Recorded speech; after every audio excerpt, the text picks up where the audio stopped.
Hey guys, it's Dragon. In my last video I covered how you should set up your Kovacs in order to get the most out of your aim training time. If you haven't already, go back and watch that video before watching this one. Done? Good. Today I'll be addressing a topic that people often overlook, which is practicing with the proper intents. Let's take a moment to go over something that I left at the end of the previous video. If you played through the playlist that I linked in my last video, you may have noticed something about the scenarios and the way they were played. Some made you primarily track with a focus on smoothness, some made you primarily click, some focused on target switching, and others offered a mixture between these elements. These highlight the different aim components and their subcomponents: tracking, reactive and precise, clicking, static and dynamic, and switching, evasive and speed. These are the very same categories used in Voltaics benchmarks, which I will cover more in depth in my next video. Understanding how these scenarios are categorized will be key moving forward as we continue this guide series. Now, let's get into what I mean by intentional practice.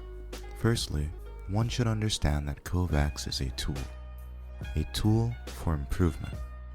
Understand that tools can be used either efficiently or inefficiently. For example, you can use the handle of a hammer to drive a nail into wood, but it would be far less efficient than using the hammer's head. You should practice with a goal in mind, be it getting faster at moving from target to target, refining your smoothness, improving your reactivity, or getting better at accurately acquiring your targets. Visualization is oftentimes overlooked during aim training. If you can look at a scenario and picture yourself recreating it in your game of choice with all or most of this game's elements, then you will find that you will avoid a cognitive disconnect between aim training and actually playing your game, a problem that many people encounter during their efforts to improve. You will also find that you will have an easier time staying motivated, as you will always be keeping what you are working towards in mind. For example, Apex Legends is the game I play primarily. Henceforth, I can look at a scenario like mid-range longstraves and easily picture myself tracking an enemy bloodhound with my R99. This technique is also employed by athletes in other sports. Think of shadowboxing in fight sports. What use does a boxer have in punching the air in an imaginary foe? Well, they are training with intent and utilizing visualization. Sure, you can create a scenario in your head that you're beating someone to a pulp, but how does that help you improve if you aren't being challenged?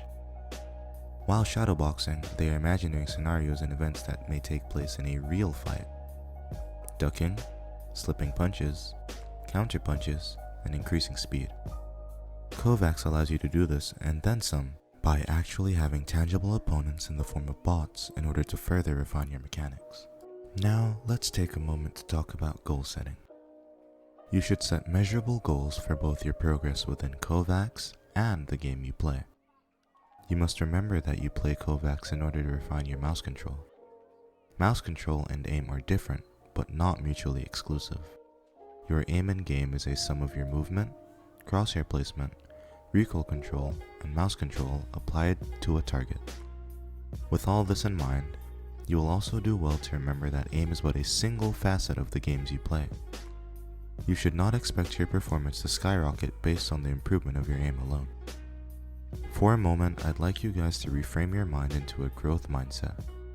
Take this time to jot down things you're looking to get from aim training, per session, be it raising your elo in your game of choice, or simply your performance in a casual setting.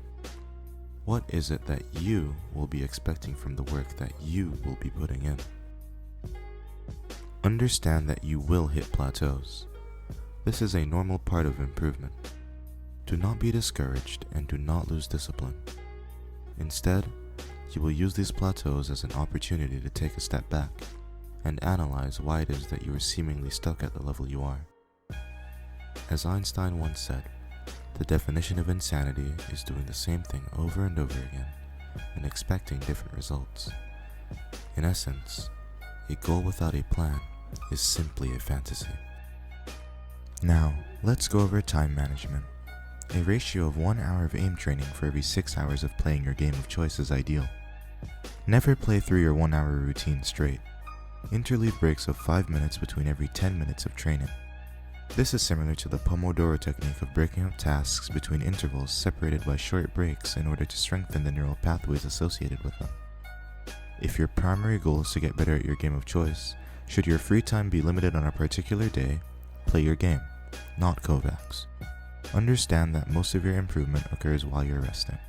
Therefore, getting good sleep is important, as well as eating healthily. I hope this video helped put things into perspective for you. I'll leave you with a few things before we end here. Progress isn't linear, nor comparable. There's no use in comparing yourself to others when you're trying to improve. Instead, set a standard for a level of performance for yourself that you want to try to reach/maintain and work towards that. Stay inspired, disciplined, and have fun. Stephen Covey once said, "The only thing that endures over time is the law of the farm. You must prepare the ground, plant the seed, cultivate and water it if you expect to reap the harvest. You are that farm. And I guarantee that if you continue to train efficiently, apply the mechanics you've developed properly, and continue to work on the other key facets that make up your game of choice, you will see improvement." Once again, feel free to ask any questions you may have in the comments below, my Twitch chat, or my Discord server, all of which will be linked in the description below. That's all for today, guys. Thanks for watching, and I'll see you next time.